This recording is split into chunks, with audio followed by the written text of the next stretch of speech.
Hello, everyone, and welcome to the Spurs Up Show, the best Gamecocks podcast on the internet. Today is Monday, September the 14th, 2020. On today's show, we're talking Gamecocks football. I'm going to give you my 5 things that must happen. 5 things that must happen for the Gamecocks to overachieve this football season. Listen, I've got the Gamecocks 3-7. A lot of you are picking 4-6. Heck, Vegas has got the over-under set at 3.5. What 5 things must South Carolina do if they're going to exceed expectations this 2020 football season? I'll break down my full list. Also, news and notes to get into, your listener questions, voicemails, and we have a fantastic conversation. 2021 4-star linebacker commit Bryce Steele joins the show. Bryce, a phenomenal young man. We talk about his football career leading up to this point, how he's dealing with the quarantine, why he chose South Carolina, his relationships with the coaching staff, what he's most looking forward to, and his goals for once he gets on campus. Guys, it's a phenomenal conversation. So sit back, relax, enjoy here on this Monday. It is all brought to you by our friends over at MyBookie. Guys, it's summertime. We're getting into fall. We're fully into football season. And at MyBookie, that can only mean one thing. It is winning season. Winning season means doubling your first deposit. Winning season means free bets, super contests, Survivor, and more. At MyBookie, winning season is all about your chance to win big. Bet NBA playoffs, NHL playoffs, Major League Baseball, UFC, college football, NFL. Guys, you can bet literally anything and everything. The craziest sports time of your life is here. It's simple. It's really simple. It's easy. Make your picks, win big, collect your cash. Invest in your intuition. Select from hundreds of future bets, or you can bet games in real time with MyBookie's live betting. Put that big brain of yours to good use. Use promo code Gamecocks. Go to mybookie.ag, guys. Mybookie.ag. Use the promo code Gamecocks, and you're going to double your first deposit. Guys, new players get up to $1,000 in free play. So listen, you go to mybookie.ag, you put in promo code Gamecocks. You put in $1,000, they are going to match it and give you $1,000 to play with absolutely free. You put in $500, they'll give you $500. You put in $250, they'll give you $250. It's a win-win, guys. You cannot lose in this situation. You literally have free money to play with. Doesn't hurt you at all. If you lose, you can go crazy with it. It's designed to add more excitement to the sports you love and the games you bet. Thousands of cross-sport wagers, props, and parlays await. Sign up now to bet with the best and celebrate your victory. Guys, again, that's mybookie.ag, promo code Gamecocks, mybookie.ag, promo code Gamecocks. If you're going to bet on college football, if you're going to bet on NFL, if you're going to bet on anything, you'd be foolish not to go to mybookie.ag and put in promo code Gamecocks, get your 100% match up to $1,000. Your winning season begins today, guys, only at MyBookie. Let's get it.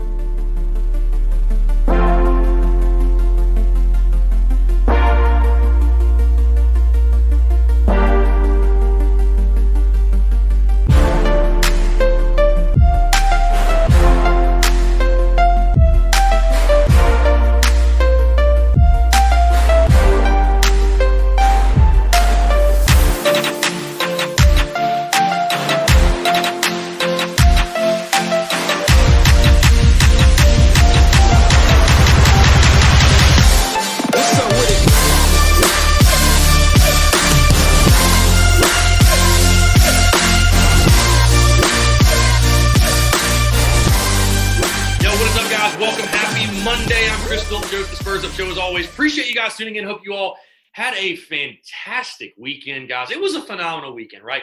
Football is back. Football's back. We had Power 5 games. We had ACC games. I was watching football all day Saturday. Watched football for a lot of the day on Sunday. NFL is officially back. I hope your team won. If your team lost, I'm sorry about it, whatever. But a phenomenal weekend for yours truly. I hope you guys enjoyed the weekend as well, and I'm very, very excited. This is our last week of just Monday, Thursday shows. Do you guys realize that? This is the last week of just Monday, Thursday shows. After this week, we are going Monday through Friday. The daily shows will return. Monday, Thursday, this week, the last week. That fires me up. I'm damn excited to be talking to you here on a Monday. We've got a lot to get into, talking Gamecocks football. Very, very, very excited, again, to come to you here on a Monday. Whether you're on the commute to work, you're in the office, you're just getting off, whatever it may be, I hope you're having a fantastic day, and I appreciate you spending your time tuning into the show. Before we get going, a couple housekeeping items as always. If you have not done so, be sure to rate the show, whether you're on iTunes, Spotify, Stitcher, Google Play, whatever it may be. Go leave 5 stars, leave your thoughts, your feedback. Hey, if there's things you like, things you don't like about the show, that is where you can do it. And certainly you guys have not held back. I've seen the positive reviews. I've seen the negative reviews. And I might say, you know what? I appreciate the people. I appreciate the people that take their time to leave a review, because the way I look at it, whether it's positive, whether it's negative, if I've created a stir of emotion inside of you so drastically that you go and leave a review, I have done my job. I've done my job. So thank you to all of you that have done so. Also, if you're not subscribed, like I said before, we're going to daily shows starting next week, guys, and throughout the entire football season, and probably going to have daily shows all the way through the end of baseball season. I mean, basically from kickoff of football to end of baseball, we're bringing back daily shows, which fires me up. It fires me up. I love talking to you guys. Be sure to hammer that subscribe button. You want to be sure to get the daily notifications when the podcast drops. So again, rate, subscribe. If you already done so, thank you so much. It means a lot. I appreciate it. Also, the Daily Crow's back. Like I said last week, the Daily Crow's back, though. We're going to do, I think for the foreseeable future, I'm probably going to do 12-1. I think that is going to be the go-to, 12-1, the Daily Crow. Really just going to be a live Q&A where you guys can ask your questions, give your thoughts, your feedback, whatever. Going to be very, very interactive. Rowdy Rooster Radio being put on pause right now. I've already told you guys ad nauseum, I don't really love the blogtalkradio.com platform, so sorry if you're from blogtalkradio.com and you're listening to the show, but your platform kind of sucks. So I'm going to go with the Daily Crow. Again, 12-1 is probably right now going to be the time slot. I may try some different time slots, but I feel like that lunch hour is going to be the most convenient for me, and I think it'll probably be the most effective as well to get you guys to interact, your questions. So if you want to tune in, it's going to be broadcast via YouTube, Facebook, Twitter. It's going to be broadcast on those 3 channels, so tune in that for sure. Very, very excited about that. All right, let's get in the meat of things. Obviously, we're kind of in that weird week. We're in between game week, and I've kind of wrapped up really all of my preseason preview content, if you will. And so we're kind of in like a weird spot. So I thought to myself, what could we talk about this week? And basically this show, guys, is injecting positivity in a way into this 2020 football season. Because, again, as you probably heard at the top of the show, I am going to give you, because I've given my prediction for South Carolina football, I've got them finishing 3-7. I've pretty much listed every single reason why I think this team will not overachieve. And I've had this conversation, and I've asked different people. I've asked people that I've had on the show. I've asked people that I just talk to about Gamecock football on a regular basis. I've asked them, what do you feel like if South Carolina is to go 5-5 or better, if South Carolina is to overachieve, it will be because of blank. If you had to pick one thing, it'll be because of blank. And I think it's really, really intriguing to talk about, okay, if South Carolina does hit that 5-5 or better number, what will have happened for South Carolina to get there? Because certain things will certainly have to have happened. Certain things will have to panned out, if you will. And today on this show, I am going to give you my 5 things that I think must happen for the Gamecocks to overachieve this season. My 5 things, and there's more. Listen, there's more than 5 things. I had to narrow my list. There are probably more than 5 things. I would say definitely there are more than 5 things. But I'm going to narrow this list down and give you the 5 things. If the Gamecocks are to go 5-5 or better, these are 5 things that just absolutely must happen. They must click. So let's jump right into it. 5 things that must happen for the Gamecocks to overachieve this season. Let's start with number 1. And I do not think you guys are going to be surprised at this. But number 1, the number 1 thing that's got to happen, if South Carolina is going to overachieve, they're going to exceed expectations. The number 1 thing that has to happen for this team is they have got to stay healthy. They have to. There's no way beating around the bush. There's no way getting around that. This team has got to stay healthy. Listen, there aren't many college football teams out there that could deal with a plethora of injuries and still be okay. I don't think there's a single college football team out there that could deal with the injuries South Carolina has dealt with over the last few years and make it through. I mean, you're talking about South Carolina over the last few years, and there's a reason. This is the reason Jeff Dillman's gone. But it's like every single year, you're losing guys to injuries. And you're not just losing guys, you're losing key guys. You're losing contributors to injuries. I mean, you think back to last year, Shi Smith's banged up. Ryan Edwards gets banged up.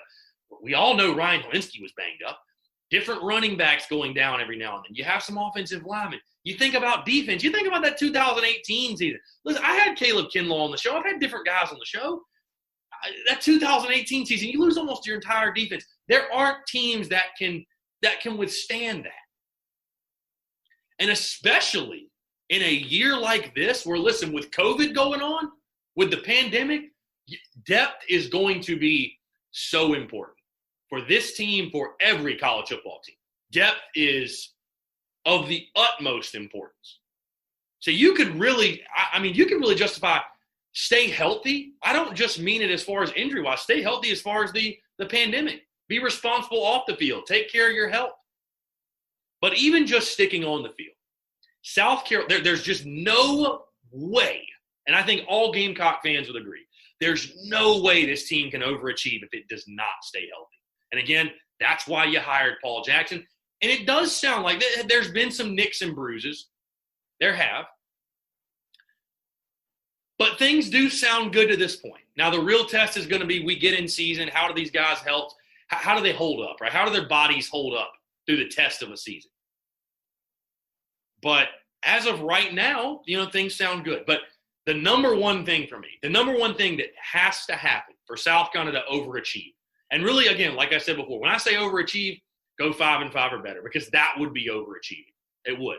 When you look at the Vegas line, when you look at most projections, 5-5 or better would be overachieving.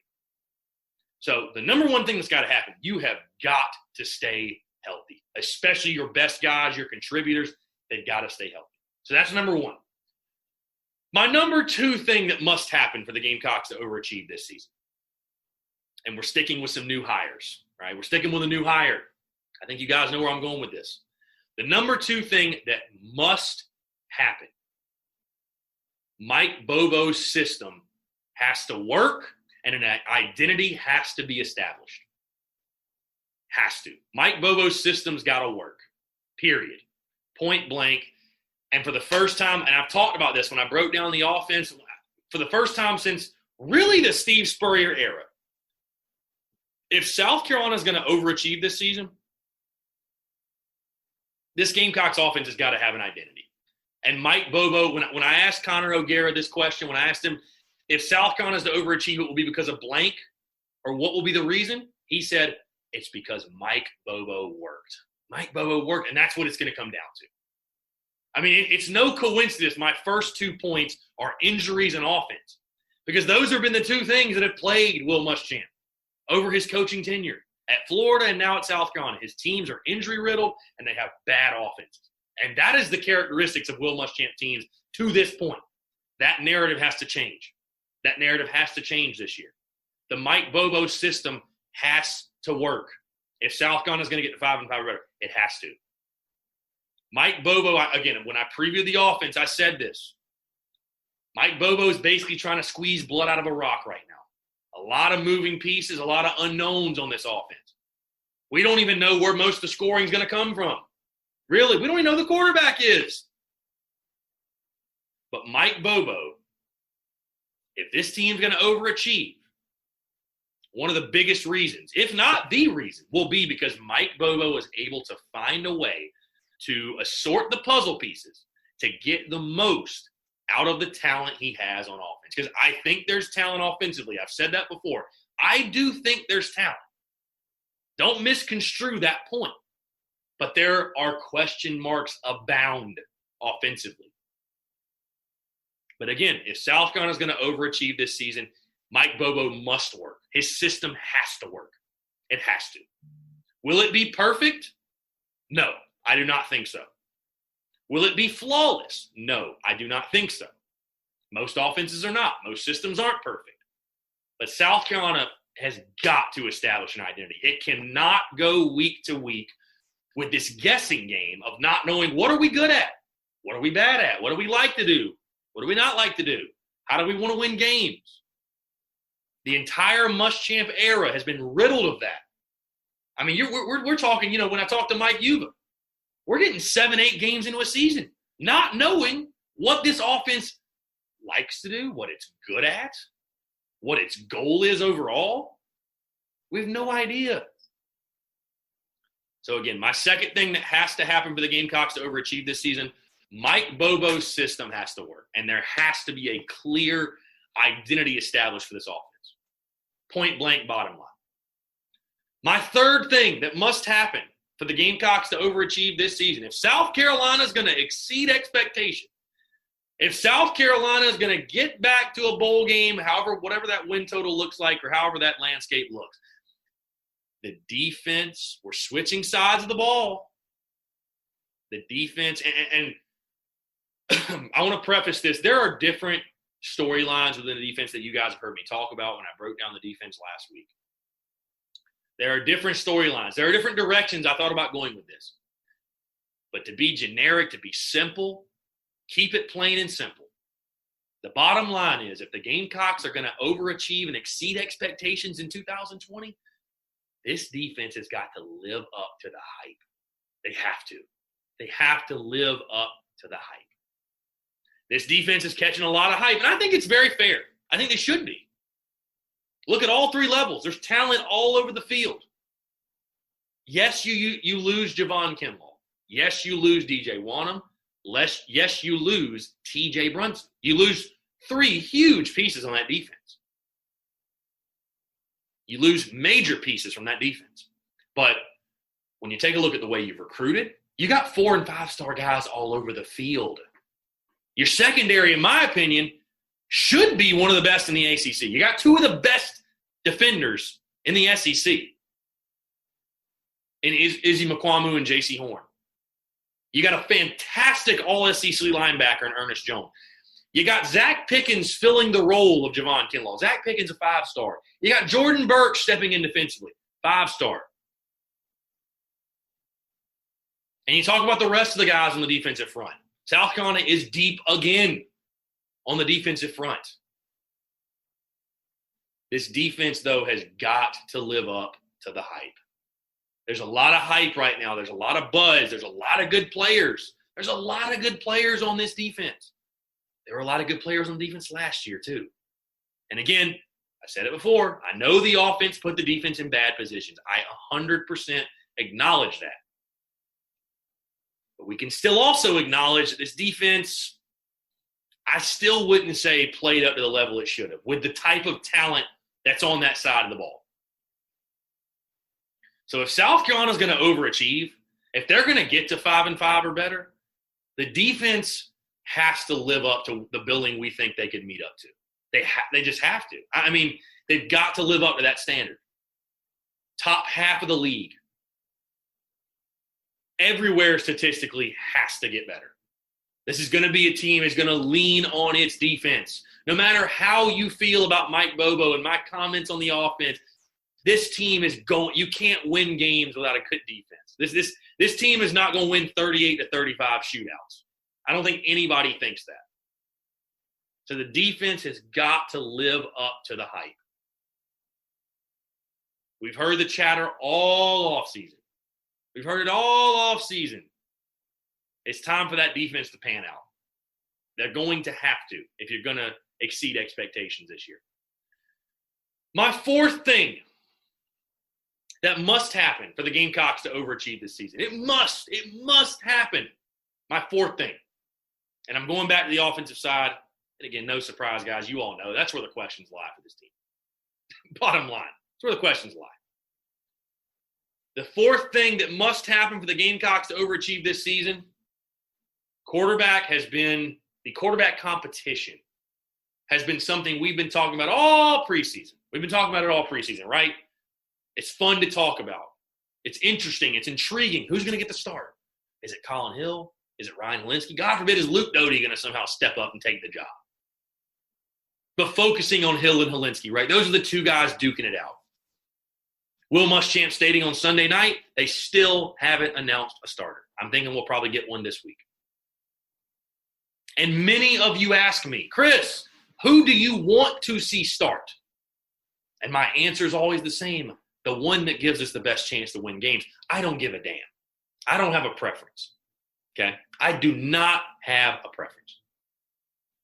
But my fourth thing that must happen, and it centers around the quarterback position. The fourth thing that must happen for the Gamecocks to overachieve this season, Collin Hill or Ryan Hilinski, whoever it is, has to play the best football of their career. Doesn't matter which guy it is. They've got to elevate their game and play the best football they've ever played. Yes, Ryan Hilinski had a solid freshman campaign. He left a lot to be desired as well. Mike Bobo addressed that the second he was hired, talking about Ryan Hilinski's mechanics. Talking about different things they need to work on in his footwork, stuff like that. How he could grow as a player. Again, did some really good things as a true freshman. Some stuff left to be desired too. He didn't play stellar. He was good, pretty good for a freshman. He had his freshman moments, which is expected. That's fine. Then you look at Collin Hill. I mean, let's just call it what it is. Very average at Colorado State. Very average. I'm not holding it against him, but it's just a fact. He battled injury as well. I get that, but his numbers were extremely pedestrian, right? Nobody's arguing that. But it doesn't matter who it is to me, whether it's Collin Hill, whether it's Ryan Hilinski. Whoever's playing behind center has got to play the best football they've ever played. No doubt. They have to. The quarterback saddles a lot of the responsibility in a Mike Bobo system, Mike Bobo scheme. We've heard that all preseason. Mike Bobo demands a lot of his quarterbacks.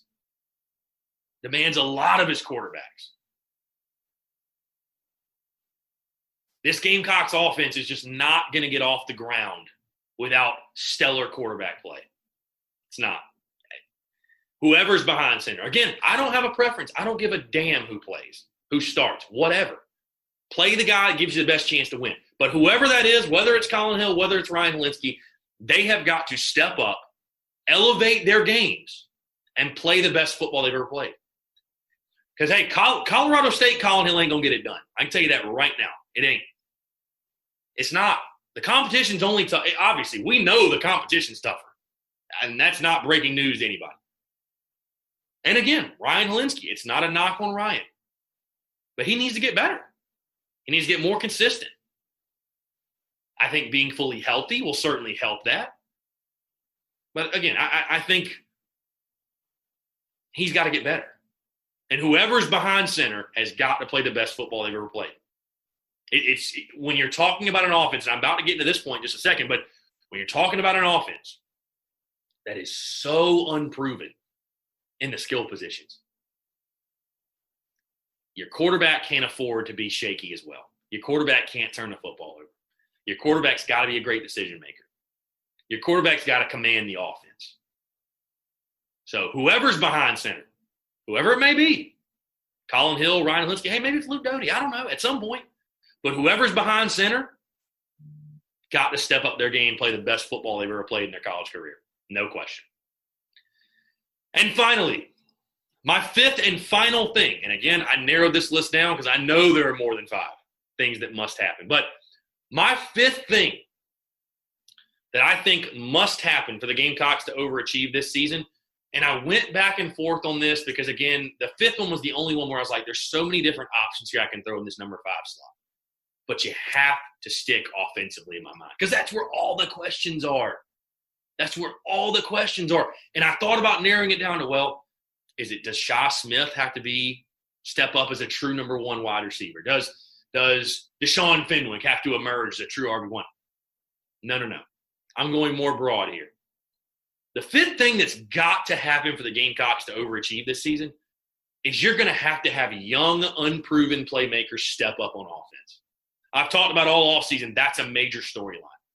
And it's an offense. This offense will not perform well if it does not get help from some of these young playmakers, some of these young prospects that are now on campus. I'm talking the Jakari Caldwells, the Rico Powers, the Michael Wymans.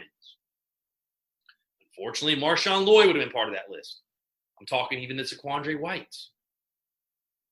I'm talking Kevin Harris. I'm talking those guys. South Carolina I'm talking Xavier Legette. He's still a young cat. South Carolina is hurting so badly. I mean, I know fans don't want to admit it. People want to wear their garnet glasses. And you know what? If you want to do that, that's totally fine. That's your prerogative. That's up to you. No, you can live that way. You can think that way. I don't care. It's fine. But any rational fan that looks at this offense knows that there's problems. There's a plethora of questions. These young guys you have that you've brought in, that you've recruited, they're going to have to step up for you. They're going to have to. Again, I could have went different directions with this fifth thing that must happen. Again, there's smaller things within this offense that have to happen. I've talked all offseason. I think one of the biggest storylines is I think Shi Smith has to evolve into a true number one option. He has to. And I would put that as something that must happen as well. But really, just to sum it up, I say young playmakers. You just have playmakers at the skill positions have to step up offensively. I mean, I talked about Collin Hill and Ryan Hilinski, whoever's behind center, playing the best football of their career. Well, they're not going to be able to play the best football of their career if they ain't got nobody to hand it off to or throw it to. There's just no way. They're going to need help, right? These guys are going to have help. Who's going to help them? Who's going to be that guy that makes the play? Who's going to be that guy that gets open and catches the touchdown? Who's going to be that guy that takes the handoff, puts the team on his back, and runs for over 100? Who's it going to be? You're going to have playmakers step up at the skill positions. And I'm talking about guys step up and be dudes. Not just be another guy. Not just be a jersey out there. Who's going to step up and be the dude? You know, I had Perry Orth on the show a few years ago. It's been forever. But you know what Perry said? I asked him about the 2015 team. You know what he said? He said, you know what the biggest difference was between that 2015 team and the great Spurrier teams, like the 2013 team? On those great teams, we had everybody wanted the ball. Everybody wanted to make the play. Everybody wanted to make the next play. Everybody wanted to make the big play. He said that 2015 team, you had a bunch of guys looking around going, well, who's going to make the play? Who's going to make the play? I don't know. Who's going to make it? Who's going to step up on that Gamecocks offense and make the play? Say, I want to make the play. I'm going to make the play. And if I don't make the play, you're going to make the play. Who are going to be those playmakers that this offense so desperately needs to step up and emerge and break out, maybe become a budding star for the Gamecocks and in the SEC? So again, my 5 things that must happen for the Gamecocks to overachieve, for them to exceed expectations in 2020. Back down the list. Number 1, stay healthy. Number 2, Mike Bobo's system and an identity being established has to work. Number 3, the defense has to live up to the hype. Number 4, Collin Hill or Ryan Hilinski, whoever's behind center, has to play the best football of their career. And number 5, young playmakers and really just offensive playmakers in general have to step up on that side of the ball. So that's my 5. I'd love to hear you guys' feedback. What are your 5 things you think have to happen for South Carolina to overachieve? To get to 5-5 or better, what has got to happen? So those are my 5, and I'm hoping they all 5 do. Because if those things do happen, like I've said all offseason, there's a path to 5 wins. There's a path to 6 wins. But those are things that have got to pan out for South Carolina. So let's get in these news and notes really quickly. A few scrimmage notes. I wouldn't say anything really breaking coming out of the scrimmage this weekend. We didn't have Gamecock Doug in the building, so unable to get any major tidbits. But the biggest thing coming out of it, really the main thing we were all sort of paying attention to and looking forward to, the quarterback competition. Will Muschamp saying they are not ready to name a starter. Mike Bobo wants to go back and watch film. They could name the starter as soon as Tuesday. They're going to start prepping for Tennessee on Thursday. So who knows? I really think this is just a day-by-day thing. We'll see Tuesday if we hear who a starter is. If not, then we'll see Thursday. But I would say I think probably Tuesday we'll find out. Because I think you want to go into game 1 prep with a starter name. I mean, at some point, you can't split the reps down the middle. You got to say, hey, and you got to let your team know, hey, this is going to be the guy you're looking up to when you go out there. This is going to be the guy who's going to be in that huddle with you. This is going to be your leader. We're going to roll with this guy. People need to know who's our guy. Who is our guy? So, at some point, like I said, when you go into game prep week, you go into Tennessee week, they're going to have to give the bulk of the ones to whoever the starter is. So I'm thinking probably Tuesday, but you never know. I mean, really, you never know. We'll see what happens, but I'm thinking Tuesdays when we'll find out. Some other small tidbits that came from Will Muschamp's comments as well that I thought were really encouraging. Zaquandre White seems to be back in the fold. He's obviously been battling a little bit of a hamstring injury. He is back practicing again. They mentioned he had a good day in the scrimmage Saturday. Will be really a huge boost for that Gamecocks running back room if he's fully healthy. Also, I know I posted something about Dak Joyner last week and him battling some injuries. Apparently, Saturday, Will Muschamp saying Dak Joyner had, quote, his best day of fall camp.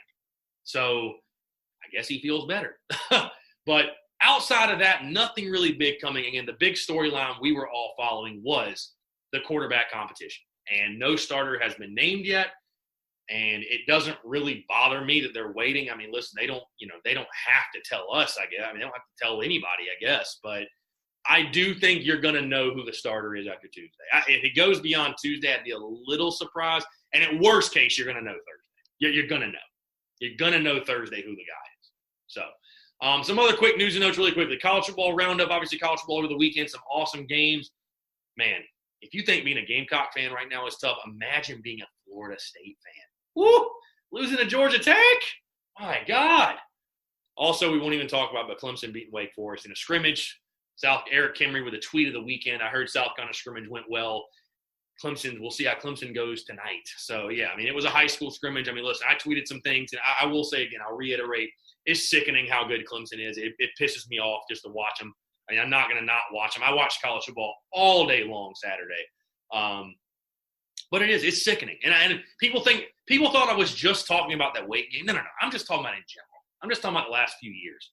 It's sickening, though, how good they are. And it's kind of sickening to see the competition they play. But either way, whatever. It was great to have college football back on. A lot of big upsets. The Big 12, my God. Kansas State, Iowa State, and Kansas all go down to, what was it? Was it all Sun Belt teams? Yeah, I think it was all Sun Belt teams. So, man, I think you're going to see a lot of big upsets this year, though. I just think the unpredictability is going to be even higher, just in with no crowds and really limited crowds if you want to know in the SEC. But I think upsets are going to be a big thing this year. I think you're going to see a lot of upsets this year. But overall, guys, it's just great to have college football back. It really is. A couple other things specifically South Carolina related. I know we're all glued to our TVs Friday night watching Gunnar Stockton, 5-star quarterback commit, ball out on ESPNU. It was fun to watch him, man. He looks good in that 14. I'm happy he's committed to South Carolina. I mean, awesome to see. I mean, he's obviously not going to be on campus for a while. We've got a long time before he gets to Carolina, and South Carolina's going to need to improve on the field to keep him committed, in my opinion. But awesome to see. Gunnar Stockton, I mean, the kid is obviously a 5-star for a reason. He's one of the top rated. He's the number one dual threat prospect for a reason. Last thing really quickly, just a small side note. Will Muschamp mentioning on his call-in show, center Trey Jones is out with an ankle injury, so hitting a little bit in the offensive line depth, but I think South Carolina should be okay. I don't think Trey Jones is a guy who is really going to play this year, especially at that center position. I think he's probably like third or fourth string, so should be okay. So, all right, let's go ahead and get these listener questions, and we're going to start my good buddy Tim. A good buddy Tim calling in. He's got a voicemail, and then we will get into our other listener questions. But let's start with this voicemail from my guy Tim. Hey, Chris, just wanted to call in and touch on something we kind of talked on Twitter about over the weekend about you were talking about how the game day crew was gushing over Sam Howell from Carolina. And the fact that it's frustrating that Mac Brown's in his second year and here Muschamp's in his fifth. We're an afterthought, right? And the thing I responded to is that Mac Brown, and I mean, I know a lot of other people did as well, is that Mac Brown surrounded himself with great coordinators. And that's the frustrating part. Will Muschamp was hired and brought in Kurt Roper as his offensive coordinator who failed at Florida. We already know the struggles that Muschamp had in Florida with his offense, yet he brings Roper over.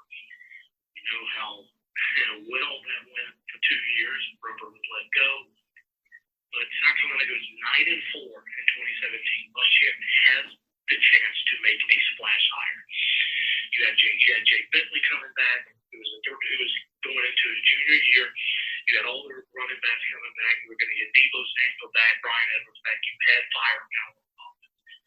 There was a lot of positivity around the program. This was the chance to make it hire. And Muschamp knew he had to get it right. And he hired Brian McClendon.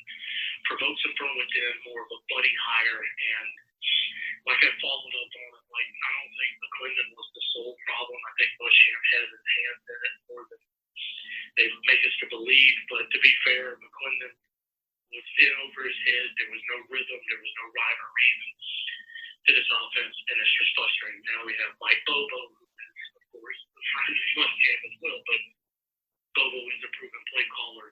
Let's hope he provides punch in this offense. But that's the thing. You summed it up beautifully. It is beyond frustrating. So I'll leave it at that and look forward to the conversation. Thank you. All right, Tim, appreciate the voicemail, man. Yeah, it's always good banter talking to you. I mean, yeah, I just – Saturday morning, obviously watching College Game Day. I tweeted this Friday, but yeah, Saturday I woke up like a little kid on Christmas. I mean, it was awesome. I mean, and I'm not going to dive into it, but the first College Game Day kind of sucked. This College Game Day felt like a true College Game Day. They were at Wake Forest, talking football the whole 3 hours. You had a guest picker. I mean, it was awesome. It was great. But yes, to hear the game day crew truly just gush over Sam Howell, gush over Mac Brown, and just gush over that UNC program.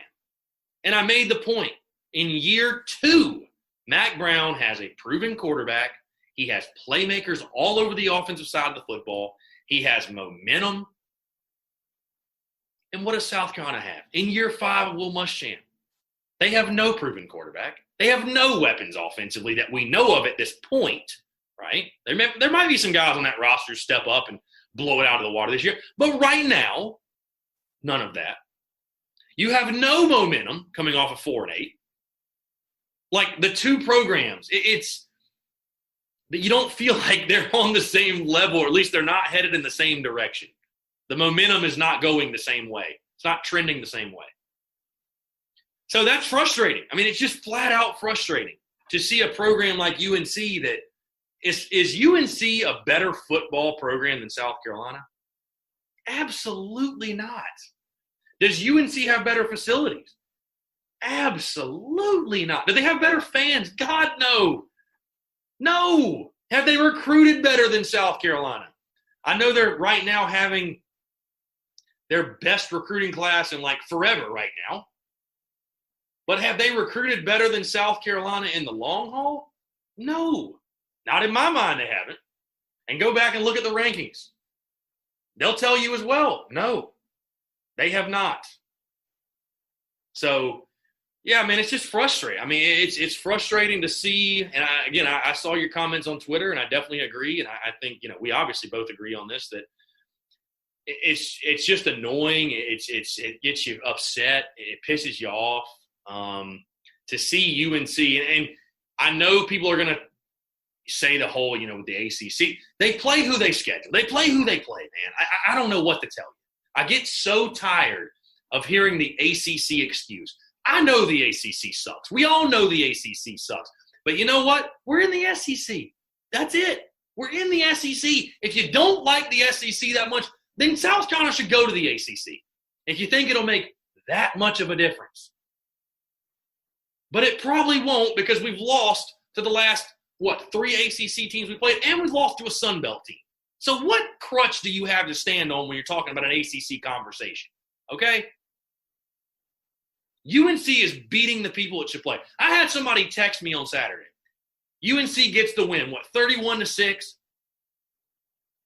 It was a very close game into the fourth quarter. They outscored them 21-0 in the fourth quarter, outscored them 24-0 in the second half.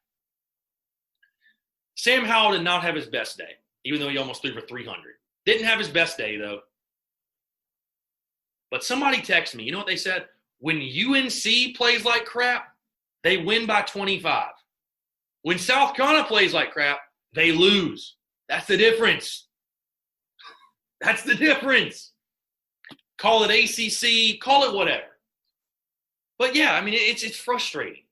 See, I think people this is kind of a side note, but I think people get where I'm coming from twisted. I think people think I like to be, they say I'm quote unquote negative when I talk about Muschamp, or I talk about the state of the program, or I talk about this, or I talk about that. The only reason that I'm so critical and I'm so honest, and I don't view things with the garnet glasses, is because I want to win. It comes from a place of wanting to win and to win big. You know, I think there's this weird divide. And again, I know I'm getting off topic, and I'm going to get to my point in a second. But I think there's this weird divide right now in the USC fan base. I think you have a group of the fan base that's like me. I'm not saying I was raised on the Steve Spurrier era, but, you know, listen, I'm 29. My first years as a fan, when I really understood how big it was and how, you know, when I felt the passion and I felt that in me, into 2002, I would probably say early 2003. So I didn't experience 98. I didn't experience 99. I experienced 2 years of Lou Holtz, and I remember what it felt like when South Carolina won 6 games under Lou Holtz in 04 and feeling like we had just won the Super Bowl because we got the 6 wins. I remember Steve Spurrier winning the Liberty Bowl against Houston, feeling like we had just won the Super Bowl. But I'm a fan that was, I hate to say spoiled, but the expectations changed when Steve Spurrier came in and won 11 3 years in a row. And is it fair to expect South Carolina football to win 11 every year? No, it's not. I'm not trying to say that. But I think you have this divide between a part of the fan base, and I think especially a lot of the younger fan base, that they don't understand why we shouldn't expect what we had under Spurrier. I don't see why South Carolina shouldn't be an 8 to 9 win a year program and win 10 to 11 every 2 to 3 years and compete for SEC titles. I really don't. I really don't see why not. But then I think you have another portion of the fan base that maybe there's some old heads. Maybe they've been fans long. Maybe they're just Gamecock historians, whatever. But that uses the history of the program as a crutch. And they think going 500 should be good enough. I really think that's a thing in this fan base. I think that's why you see people butt heads on social media so much. Because I think there's a portion of the fan base that has so much higher expectations than the other part. Maybe I'm wrong. I mean, if you want to call me out on it, that's totally fine. I'd love to have that debate. But I think that's a real thing.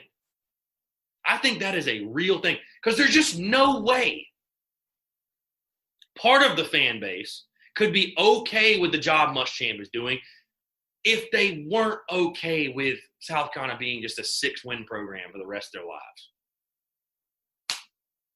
Honestly. And I've said this before off air, and I'll say it to you now. The difference between a program like South Carolina and Florida, for example, that's won national titles and won SEC titles, the difference in the two programs,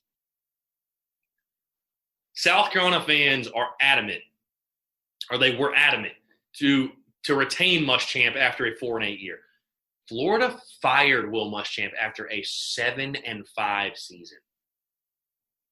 That's the difference. That's the difference. So again, I know I got off topic, but I do. I think there's this divide in the fan base in the sense of what the expectation should be.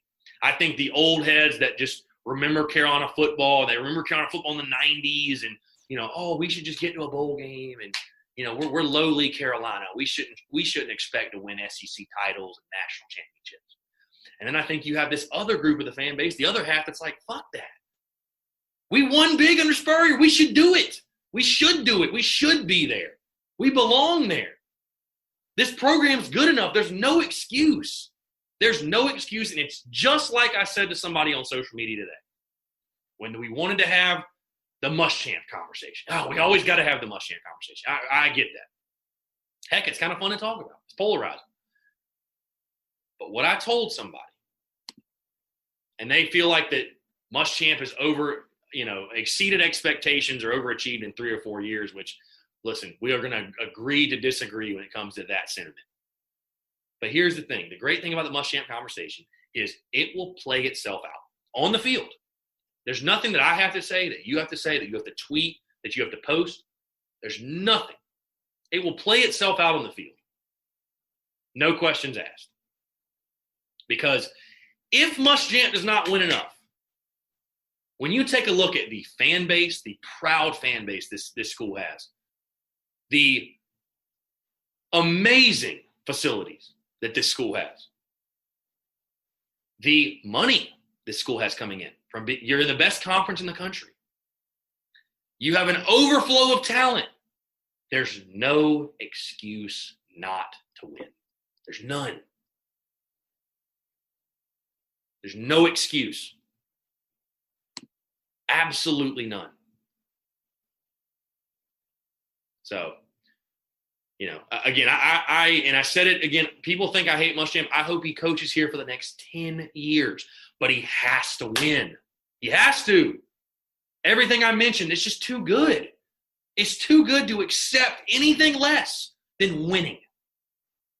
And not going 6-6, winning at a high level, competing, truly competing.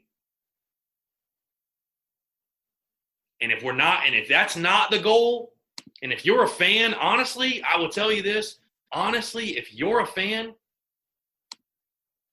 and you don't think the expectation should be winning the SEC or winning the national title, I think you're part of the problem. I really do. I think you're part of the problem. I don't want fans of the school that don't think winning the SEC should not be the ultimate goal. Every decision that we make as an athletic department, as a program, it should be the sole purpose. Every decision we make should be based on it's getting us closer to Atlanta and winning a national championship. Every decision should be based off of winning. And if it's not, if that's not the ultimate goal, if that's not what we're playing for, what on God's green earth are we doing? And I'm not saying that it's not, but I'm just overall. So, again, I know I just went off on a complete tangent there, and that was so random. But, yeah, bottom line, Tim, thank you for the voicemail. It is definitely frustrating to see a program like North Carolina getting the love and the hype that a program like we should be getting. We should be getting that. We should be in the spotlight. Why are we not? What's holding us back? Anyways, let's move into our listener questions via Instagram. Thomas_Brady_H. How many points per game average for Mike Bobo to shock the world as the best OC? If we average 27 points per game or more, I will say Mike Bobo is a damn genius, and he's one of the best OCs in the entire country. Bull Bombers 15. How do you think we're going to do against Tennessee to start the season off? I'm picking a loss right now, 23-17. I just think South Carolina has more question marks than Tennessee does right now. I hope I'm wrong. I want to be wrong, but right now that's what I'm going with, 23-17 Tennessee. Will.Lowry, would Will Healy be a good coaching hire if Muschamp gets booted? I don't hate that. Sure, why not? Krusty Andy, why aren't more people talking about acknowledging the Bulls' COVID situation? Probably because I think people are just assuming they're going to get better. But, it's definitely something to follow as we get closer to the game. There's no question. It's definitely going to be something to follow as we get closer to the game. So I don't know why people aren't really talking about it. Rhett.Pierce16, how many points do you see us scoring a game this year? I've went on record, points per game average, 18.6 points per game. I'm worried about the offense. 18.6. And finally, Marius 38-11. The defense will have no excuses with the talent and depth they have this year. I 110% agree with you. There's way too much talent in this defense for anything less. Like I said, finishing top half of the league, that's such a realistic expectation. So I 100% agree with you. I think that's got to be the standard. That's got to be the set expectation for this defense. All right. Appreciate the listener questions. Appreciate the voicemails, guys. We have a fantastic interview. 4-star linebacker and Gamecocks commit Bryce Steele joins the show. Bryce is a great kid, phenomenal guy. I'm really excited about getting him on campus. I really think Bryce is going to be an impact player for years to come. And I know you all have certainly heard of Bryce Steele. You've heard about him being committed to Gamecocks, stuff like that. He's getting on campus in January. Very excited to see him in Garnet Black. So sit back, relax, enjoy this interview. Is brought to you by our friends over at SeatGeek. Yes, once again, SeatGeek. Go download the SeatGeek app. Go to SeatGeek.com. Use the promo code SPURSUP. You're going to save $20 off your first purchase. Guys, Tickets are finally back on SeatGeek. You can buy your tickets for all 5 of South Carolina's home football games, also NFL, NBA, well, actually not NBA. Anything you can go to sporting events-wise they're going to have, but mainly the listeners of this show, what are you most concerned with? South Carolina Gamecocks sporting events, right? And the football games are on – they're on SeatGeek. Now, I looked at the prices before we came on the show, and I expect them to come down a little bit, and I expect tickets to be added, but they're not going to be cheap this year, right? There's limited tickets. A lot of people want to go. Save yourself money in the process, guys. You're going to want to save yourself as much money as possible. I'm literally putting $20 back in your pocket. Everybody can use $20, okay? But SeatGeek, that's going to be the place to go to get your tickets. They have a great ticket rating system which rates the tickets for you based on the type of deal you're getting. So, hey, with the tickets being so expensive, you want to make sure you're getting the best bang for your buck. You want to make sure you're getting the best, absolute best steal. You're going to know exactly where you're sitting, what you're getting. It's going to give you that peace of mind, guys, before you click that buy button. So you're not going to have to worry about, oh, my God, am I overpaying? When there's other tickets available, what am I doing? They take care of all that for you. They really are. They're changing the game when it comes to ticket buying, especially, like I said, there's no more scalping. You're doing everything through your phone. You're doing everything through an app. SeatGeek is going to be the way to go if you're going to try to go to a Gamecocks football game or any other sporting event, really, this year. So, again, that's our friends at SeatGeek. Go download the SeatGeek app or go to SeatGeek.com. Use the promo code SPURSUP, that's SPURSUP, to save $20 off your first purchase. Enjoy this interview with 4-star linebacker and Gamecocks commit Bryce Steele.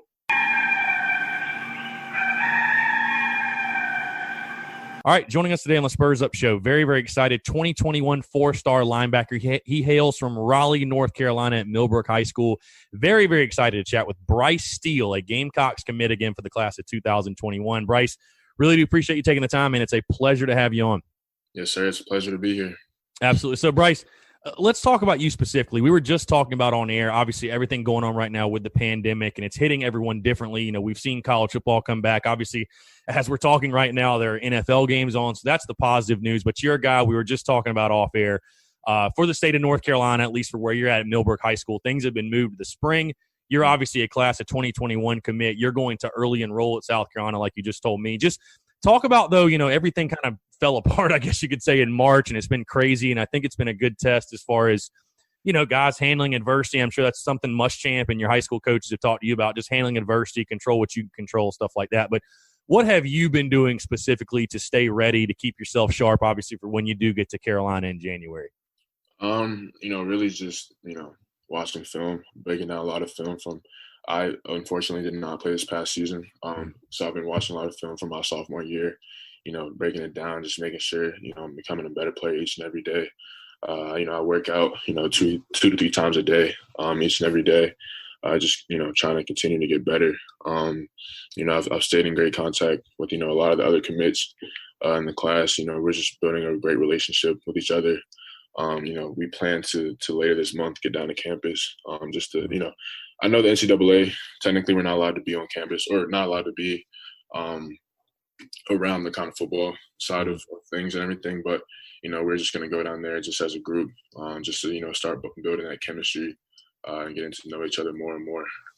Yeah, it's crazy, man, because I know this, you know, the pandemic has affected everyone in some different type of way, whether it be for sports or just economically or whatever. But especially, I think, you know, for you, and like you said, for your classmates for the 2021 class and just any recruit right now in general, I mean, the recruiting process is already so hectic. And then to throw a curveball like this with the pandemic and, like you said, losing your season and it just, you know, especially, you know, I really do feel for the guys who are kind of like those bigger guys who really could have used that season, used that film. You know what I mean? I'm sure you know guys like that. But, you know, just as far as, you know, the recruiting process as a whole, because you picked South Carolina over a number of other schools, how has it affected the recruiting process for you at all? I mean, again, you were a guy who committed a little bit while back, so I'm sure, thankfully, you probably got it out of the way before everything went haywire. But, I mean, what has that recruiting process, again, been like for you, something that's so hectic, and then you throw this whole pandemic thing on top of it? I mean, fortunately, I was able to get to South Carolina prior to the pandemic and quarantine and everything. So, you know, I was able to get down there and watch a couple practices, you know, talk to coaches, go over how they're going to use me in their defensive scheme. I was able to hang out with a couple of players, kind of get to know them, just kind of get a feel for, you know, Coach Muschamp and the Gamecock football organization. You know, and after that, after being there for a couple of practices, the decision was really easy for me. I know I don't know where else I would want to be except for South Carolina. As far as how the pandemic has affected my recruiting, I would have liked to been in South Carolina a lot more over the past couple months. I unfortunately haven't gotten my official visit along with all the other 2021 commits. So I'm really just looking forward to possibly getting back to campus and just being in the city of Columbia. For sure. Now, Bryce, I know a lot of people are obviously very excited to watch you in Garnet and Black. You're a highly regarded defensive prospect. For those that maybe haven't gotten to watch film on you, just kind of describe your game. What are your strengths as a player? What do you feel like you bring to the table to this Gamecocks defense? Well, I'd say my IQ is pretty high. I'm also really physical, from having the ability to rush the end, blitz up the middle, and then also the ability to drop back in coverage, guarding a tight end or a slot. I feel like I'm pretty versatile when it comes to doing those two things. My size, I'm able to use my strength to compete with, tight ends. And then prior to going to South Carolina, I've always played safety. So, I've had to guard slot receivers, outside receivers, et cetera. So, I've, guarded a lot of different positions just to make me a better overall coverage player. Yeah, and I think definitely you can attest. As many athletes as you can get on the defensive side of the ball, the better, because obviously with everything evolving on offense, I think you're seeing those faster, quicker linebackers that can cover those guys in space. On the flip side, Bryce, if you were to evaluate your game, things you're going to be that you're really honing in on right now, but things that you want to improve. Obviously, right now, as your time leads up, getting to South Carolina, but once you get on campus, what are some things that you can think of off the top of your head that you've identified as things that you really want to shore up and strengthen up, if you will, once you get on campus? The ability to study film. Like I mentioned earlier in the interview, I've really, really been trying to work hard on being able to break down film from other teams, watching their formations and being able to kind of know the play before the ball snapped, really. With Coach Wilson, Coach Krantz, and Coach Muschamp at South Carolina, they're all really defensive-minded coaches. So, their aspect of being able to help me learn how to do that, it's going to be awesome. That's really Right. No, for sure. No, it makes sense. I want to ask you, because you mentioned Coach Muschamp and obviously the relationship with the coaches. I want to get to that just a second. But, again, you go down the list. It's a very impressive offer list for who offered you. And, again, you're from Raleigh, North Carolina. So you're from the state of North Carolina, and South Carolina was able to go in there, pluck you out of North Carolina. It sounded like for you it was definitely a no-brainer. Like you said, once you got on campus, you saw the facilities, you saw the campus life, you met the players. But kind of go in detail as far as you visit South Carolina. What made it click for you, and what made South Carolina, in your mind, the right decision? Well, when I tell you that South Carolina has been recruiting me every single day since my freshman year, I mean that. I know a lot of schools, tell you how much they're going to recruit you, but South Carolina was most definitely a man of their word. Getting text messages from multiple different coaches each and every day, just trying to make me feel at home and welcomed as much as possible. And just sending different graphics, kind of helping me to envision myself at South Carolina playing in their stadium in front of those, thousands and thousands of fans. Also, just the relationship I built with all the coaches there. I can tell that they care for me as more than just an athlete. And that was also a big factor in my decision to commit to South Carolina. Also, like you said, I'm from Raleigh, North Carolina. So, Columbia is not too far, but it's also, away from home. I'm able to grow as a man and just, experience new things each and every day. For sure. Now, again, I want to dive into your relationship with the coaches, because you talked a lot about Rod Wilson, T-Rob, obviously Will Muschamp. I think it's awesome. I know Gamecock fans are really happy to have Rod Wilson back on campus, because he's a guy that played at South Carolina, is in the NFL. He's got a Super Bowl ring. They've been talking about that all last week. He got that Super Bowl ring with the Chiefs. Just overall talk about your relationship with the coaches, because like you said, South Carolina does have a really strong nucleus of defensive-minded coaches led by Will Muschamp. Yes, sir. So, kind of going back to my freshman year, before I even received an offer from South Carolina, I had camped over the summer, and I think it was a pretty good camp overall. And after one of my one-on-one reps, Coach Muschamp himself came up to me and said, we might not offer you today, but we're going to be recruiting you from this day forward to you sign, really. And like I said before, he's been a man of his word. I've also, over the years become really close with Coach T-Rob and Coach Krantz as well. Coach Wilson, I met him for the first time when I visited practices early in the spring. And right away, me and him clicked. Just his past of, playing in the NFL, coaching, and now, being back in South Carolina. I just think it's amazing. I love talking to him each and every day, kind of about things other than football. And of course football too, but I can just tell from just speaking to him, he's very knowledgeable about the game. And I'm really excited to get to work with all those coaches. Now, when you spoke to the coaches, was there any, obviously this is way far out, but was there any specific, maybe, did they have a vision for you, like a plan for you, how you fit in the defensive scheme, what type of player they see you becoming? What were those conversations like, if any? Well, a lot of people try to compare me to different players that have already, gone on to play college ball or NFL ball.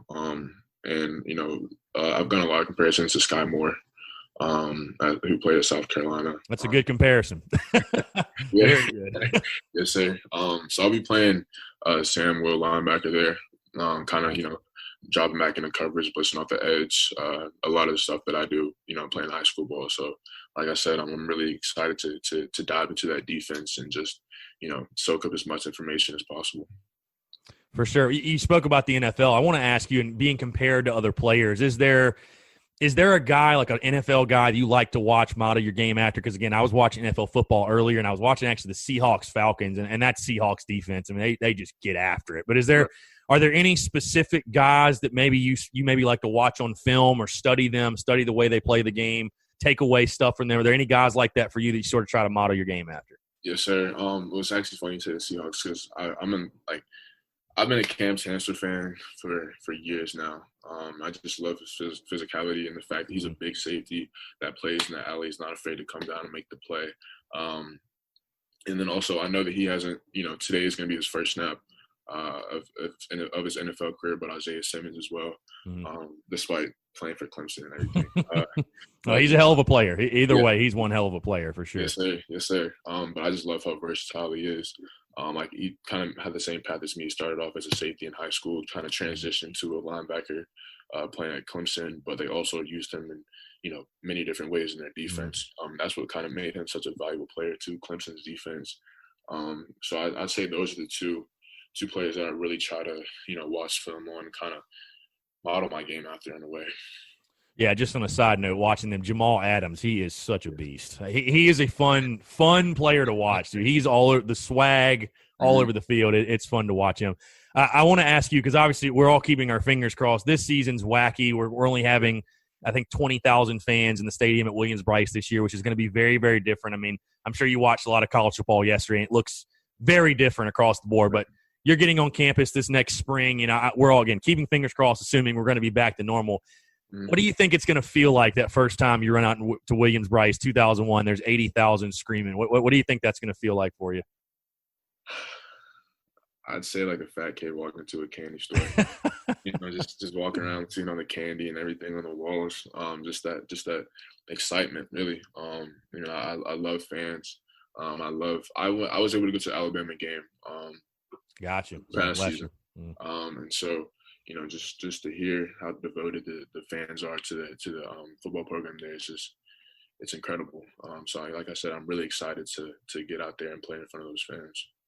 For sure. Now, like I said, you're a couple of months off. Obviously, you got a long career ahead of you, but are there any goals, whether it be personal goals, team goals that you've set? I know you probably text and talk with the 2021 class. I'm sure you guys talk about this too, but are there any specific goals that you've set for yourself or that class is set, or just team goals that you have set that you want to accomplish while you're in Columbia?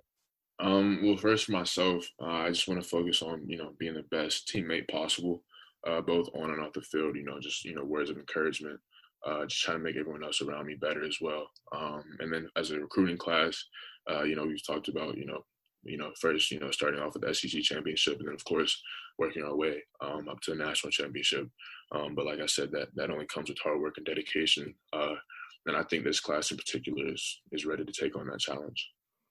For sure. And I know you're going to learn about it once you get on campus very, very quickly, but I'm sure you know guys that are going to Clemson, and you kind of mentioned the Carolina-Clemson rivalry. It's funny, I talked to past players that have played at South Carolina. It's definitely more, I think, fan-fueled because I think there's a mutual respect on the field from those guys. But I guess just talk about what you know about the rivalry right now, and I guess how excited are you to play in that rivalry? Because I would argue it's one of, if not the best rivalries in college football.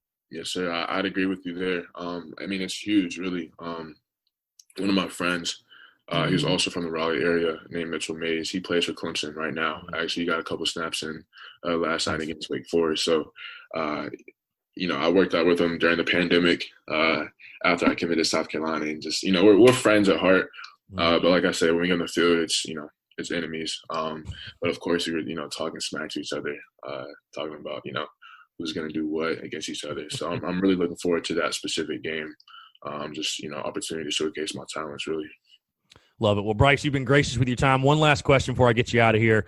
Yes, sir. And you may have answered this earlier, but number one thing you're looking forward to when you get on campus at South Carolina, whether it be on campus, off campus, is there one thing specifically that you're like, I can't wait to experience this or do this? Like, what's that one thing for you? And I'm sure it's many things, but if you had to narrow it down, I mean, it's like, what are you most looking forward to, I guess, from getting on campus and getting going? I'd honestly have to say running out and running out to the stadium. Just the smoke going up in the air, the stand or the fans, yelling, screaming your name. It just gives me goosebumps just thinking about that feeling. So I'd say that's one thing I'm really looking forward to. Awesome. Well, Bryce Steele, again, 2021 four-star linebacker to Raleigh, North Carolina. Bryce, really appreciate you taking the time. I know I can speak for all Gamecock fans when I say we're all looking forward to you doing that, running out of the smoke, making a big impact for Gamecock football for years to come, and I think it's safe to say you'll be doing that. But, Bryce, appreciate you taking the time, man. Looking forward again to seeing you in Columbia, and we'll definitely have to do it again soon. Yes, sir. Thank you for having me. Absolutely. He's Bryce Steele. I'm Chris Phillips. We appreciate you guys tuning in, and we'll catch you next time on an episode of the Spurs Up Show.